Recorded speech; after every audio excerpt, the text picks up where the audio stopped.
अस्सलाम वालेकुम। मैं पीकॉइन के बारे में पहले भी वीडियो बना चुकी हूँ कि मुसलमानों के लिए हलाल है या हराम।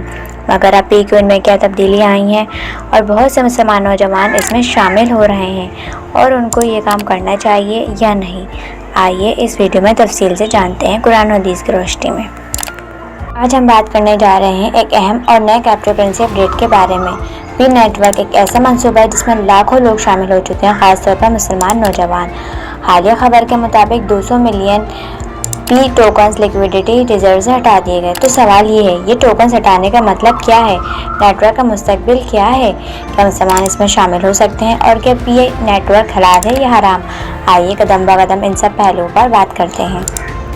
पाई नेटवर्क क्या है? एक मोबाइल ऐप पर मबनी क्रिप्टो करेंसी मंसूबा है जिसमें ये रोज़ाना एक बटन दबाकर पाई माइन करते हैं। ये सादा मन होने की वजह से लाखों लोग इसमें शामिल हो चुके हैं, लेकिन अहम बात यह है कि अभी पाई को किसी खुले एक्सचेंज पर ट्रेड नहीं किया जा सकता, यानी ये मेन नेट पर पूरी तरह लॉन्च नहीं हुआ। लिक्विडिटी रिजर्व से टोकन्स क्यों हटा दिए गए? लिक्विडिटी रिजर्व वो फंड होता है जो किसी करेंसी की मार्केट में खरीदो फरोख्त को आसान बनाने के लिए रखा जाता है। जब कंपनी 200 मिलियन पाई टोकन्स हटा देती है तो इसका मतलब हो सकता है वो अपने रिजर्व्स को महदूद कर रही है, कीमत को काबू में रखना चाहती है या फिर कोई अंदरूनी हिकमत अमली।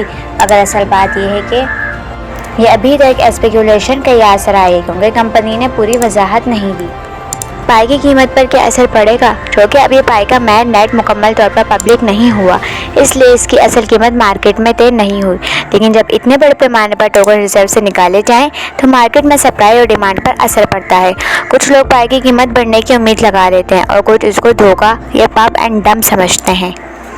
मुसलमान इसमें शामिल हो सकते हैं, ये सबसे अहम सवाल है। इस्लाम में कोई भी सरमाया इन शराइत पर जायज़ होती है। गैर यकीनी ना हो, धोखाधड़ी फ्रेब ना हो, सूद रबर शामिल ना हो, हराम कारोबार से मुंसलिक ना हो, खालिस मुआहदा वाज़ेह हो। अब देखते हैं कि पाई इन शराइत पर पूरा उतरता है या नहीं। पाई गुन हलाल है या हराम? अभी पाई की असल कीमत, इस्तेमाल और पैसा कमाने का सही तरीका वाज़ेह नहीं। उलमा इसे गरर में शुमार करते हैं, जुआ कमार का अंसर। कुछ माहिरीन कहते हैं कि बगैर कीमत ये पाई को माइन करना और फिर अचानक महंगे दामों बेचना गैर यकीनी मुनाफे के ज़मरे में आ सकता है। नेटवर्क अभी पूरी तरह मुआहदा या कानूनी स्टेटस नहीं बताता, जो कि इस्लामी नज़र से बहुत अहम है। इसलिए बहुत से उलमा और मुफ्तियान कराम ने कहा, जब तक पाई मुकम्मल तौर पर शफाफ मेन नेट पर जारी और कानूनी दायरे में ना आ जाए, इससे सरमायाकारी या मुनाफा लेना मशकूक है। मुसलमान क्या करें? अगर आप पाई में शामिल हैं तो इंतज़ार करें, मुकम्मल कानूनी इस्लामी वजाहत आने तक इल्मी रहनुमाई हासिल करें, किसी मुस्नद आलिम या मुफ्ती से मशवरा करें, सिर्फ लालच या हाइप पर अमल ना करें, दूसरों को भी मशहूर दें और गुमराह ना करें। पाई नेटवर्क एक जदीद और मकबूल मनसूबा ज़रूर है, लेकिन मुसलमान होने के नाते हमें सिर्फ मुनाफा नहीं बल्कि हलाल रिज़्क़ की फ़िक्र करनी चाहिए। कुरान फरमाता है, ए ईमान वालों, जो कुछ हमने तुम्हें दिया है इसमें से पाकीज़ा रोज़ी खाओ। यानी सिर्फ वही चीज़ अख्तियार करें जो दिल, दिमाग और दीन तीनों के मुताबिक हो।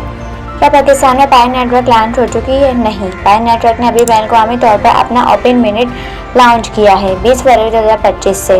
पाकिस्तान में इसकी रसाई भी मुमकिन है, मगर कोई सरकारी लॉन्च तकरीब या पाकिस्तान स्पेसिफिक नेटवर्क नहीं हुआ। अलबत्ता पाकिस्तानी सार्फिन ने ऑनलाइन ही पाई को मोबाइल ऐप से माइन किया और अभी भी कर रहे हैं।